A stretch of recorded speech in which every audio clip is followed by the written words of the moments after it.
اسے بتانا کہ میرے ہاتھوں کو سرسراہٹ نے اتنا مفلوج کر دیا ہے کہ چٹکیاں بے اثر ہوئی ہیں۔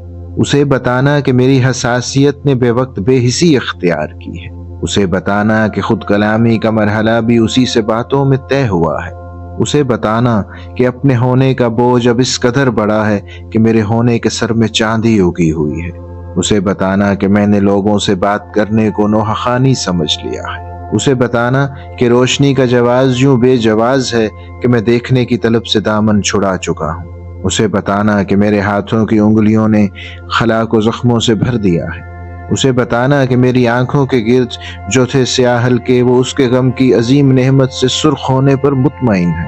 اسے بتانا کہ اس کے دکھ کو معاشرے کی بری نظر سے بچا رہا ہوں۔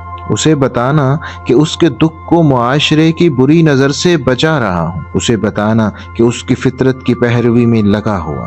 اسے بتانا کہ اس کے کہنے پہ مسکرانے کی کوششوں میں میں اپنی آنکھیں بہا چکا ہوں۔ اسے بتانا کہ اب کسی کی بھی کال سننے کا کوئی مقصد نہیں رہا ہے۔ اسے بتانا کہ میں نے پچھلے برس سے میسج کا کوئی پیکج نہیں لگایا۔ اسے بتانا کہ اس نے تحفے میں ایک گھڑی جو کہ مجھ کو دی تھی وہ اس کے جاتے ہی رک گئی تھی۔ اسے بتانا کہ وقت میرا رکا ہوا ہے۔ اسے بتانا کہ اس کے جانے کے بعد مجھ کو اس اپنے بھدے وجود سے بھی کوئی شکایت نہیں رہی ہے۔ اسے بتانا کہ آئینہ دیکھنے کی ہمت نہیں رہی ہے، وہ اس لیے کہ میں ایک آنسو بنا ہوا ہوں۔ اسے بتانا کہ میری آواز میری چیخوں کا ساتھ دینے سے منحرف۔ اسے بتانا کہ میرے کانوں میں اس کے جانے کی چاپ یوں بس گئی ہے جیسے میرے مقدر میں وہ نہیں ہے۔ اسے بتانا کہ اب مجھے بے جواز ہونے کا کرب آرام دے رہا۔ اسے بتانا کہ دور رہ کر میں اس کے اطراف میں کہیں ہوں۔